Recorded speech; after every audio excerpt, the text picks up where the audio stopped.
రామ్ చరణ్ గారికి ప్రమాదం జరిగింది. పెద్ద సినిమా షూటింగ్ కూడా ఆగిపోయింది. సో ప్రజెంట్ ఈ యొక్క వార్త రామ్ చరణ్ గారి ఫ్యాన్స్ అందరినీ కూడా కలిచివేస్తుంది. వాళ్ళందరూ కూడా ఆందోళన పడుతున్నారు. మా రామ్ చరణ్కి ఏమైంది, తన పరిస్థితి ఎలా ఉంది, ఇప్పుడు సినిమా ఆగిపోతే సినిమా పరిస్థితి ఏంటి అని వాళ్ళు రకరకాలుగా ఆలోచిస్తూ ఉన్నారు. సోషల్ మీడియా వేదికగా పోస్టులు కూడా పెడుతూ ఉన్నారు.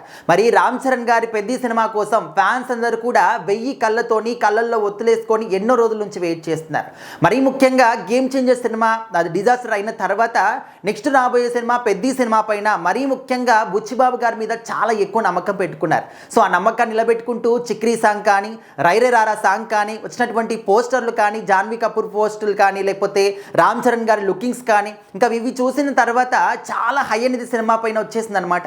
ఒక చిక్రీ సాంగ్తోనే ప్రపంచవ్యాప్తంగా మంచి భజన సినిమా పైన ఏర్పడింది. అండ్ ఆల్రెడీ డిస్ట్రిబ్యూటర్లు కావచ్చు, ప్రొడ్యూసర్లు కావచ్చు, చాలామంది ఈ సినిమా పైన నమ్మకం పెట్టుకున్నారు. ఎంతైనా కూడా పెట్టి కొనుక్కుంటామనే రేంజ్కి సినిమా ఆసక్తి తీసుకొచ్చింది. సో ఇప్పుడు ఏంటంటే ఉన్నట్టుండి సినిమా షూటింగ్ ఎందుకు ఆగిపోయింది అంటే రామ్ చరణ్ గారికి షూటింగ్లో చిన్న ప్రమాదం జరిగింది. సో ఆ ప్రమాదంలో భాగంగా రామ్ చరణ్ గారికి ఇక్కడ కన్ను భాగంలో మాత్రం చిన్నగా గాయం జరిగింది అని చెప్పేసి అండ్ హాస్పిటల్కి వెళ్ళినప్పుడు వైద్యులు మాత్రం కొన్ని రోజులు ఖచ్చితంగా రెస్ట్ తీసుకోవాల్సిందే అని చెప్పేసి వాళ్ళు చెప్పారు. సో మనందరికీ తెలుసు, గత ఒక వారం 10 రోజుల నుంచి కూడా టీం అందరూ కూడా డైరెక్టర్ దగ్గర నుంచి హీరో కావచ్చు, హీరోయిన్ కావచ్చు, వేరే యాక్టర్లు కావచ్చు, టెక్నీషియన్స్ కావచ్చు, అందరూ కూడా ఈ సినిమా కోసం డే అండ్ నైట్ తినకున్నా కూడా రాత్రి పగలు తేడా లేకుండా సినిమా కోసం కష్టపడుతున్నారు.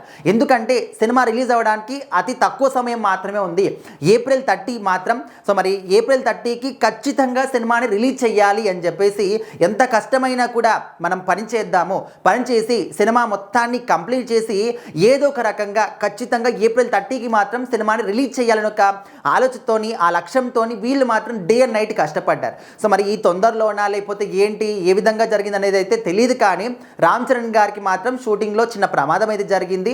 వైద్యులు మాత్రం రెస్ట్ తీసుకోవాలి అని చెప్పేసి చెప్పారు. సో ఆయనకు చిన్న చిన్న ప్రాబ్లమ్స్ ఉంటాయి, లైక్ ఫీవర్ కానీ లేకపోతే కోల్డ్ కానీ ఇలాంటివి ఉన్నప్పుడు ఆయన ఖచ్చితంగా షూటింగ్ని మాత్రం స్కిప్ చెయ్యరు. మనం చూసాం రైరై రారా సాంగ్లో ఇలాంటి మూమెంట్సే చూసాము. డైరెక్ట్గా బుచ్చిబాబు గారు చెప్పారు, ఫీవరిష్గా ఉన్నా కూడా ఆయన సాంగ్ చేశారని చెప్పేసి. కానీ ఇలాంటి ప్రమాదం జరిగినప్పుడు మాత్రం ఖచ్చితంగా షూటింగ్కి ఇంకా బ్రేక్ ఇవ్వాల్సిందే. మరి అనుకున్న టైం లోపు షూటింగ్ అంతా కూడా కంప్లీట్ చేస్తారా, లేకపోతే ఇంకా మళ్ళీ పోస్ట్పోన్ చేస్తారా, ఇలాంటివన్నీ కూడా పెద్ద సినిమాలకు సర్వసాధారణంగా ఉంటాయని చెప్పేసి కూడా అండ్ ప్రేక్షకుల్లో ఒక నమ్మకం అయితే ఉందన్నమాట. ఎందుకంటే మనం చూస్తున్నాం చాలా పెద్ద సినిమాలకు కూడా రిలీజ్ డేట్ వచ్చినప్పుడు ఇంకా ఏదో ఒక కారణం చెప్పేసి మళ్ళీ పోస్ట్పోన్ చేయడం ఇలాంటివి మనం చూసాం. మరి ఇప్పుడు రామ్ చరణ్ గారి పెద్ద సినిమా విషయంలో కూడా అదే జరుగుతుందా, లేకపోతే తొందరగా రికవరీ అయిపోయి ఇంకా మళ్ళీ తొందరగా షూటింగ్ కంప్లీట్ చేసేసి అంతా కంప్లీట్ చేస్తారా? సో ఇదంతా కూడా మరి రామ్ చరణ్ గారి పైన ఆధారపడి ఉంటుంది. మరి ఆయన కూడా ఏం చేయలేరు ప్రమాదం జరిగినప్పుడు. మరి చూడాలి టీం అందరూ కూడా ఏం చేస్తారు. అనుకున్న సమయానికి అంటే ఏప్రిల్ 30కి సినిమా వస్తుందా, మళ్ళీ పోస్ట్పోన్ అవుతుందా ఏంటి అని.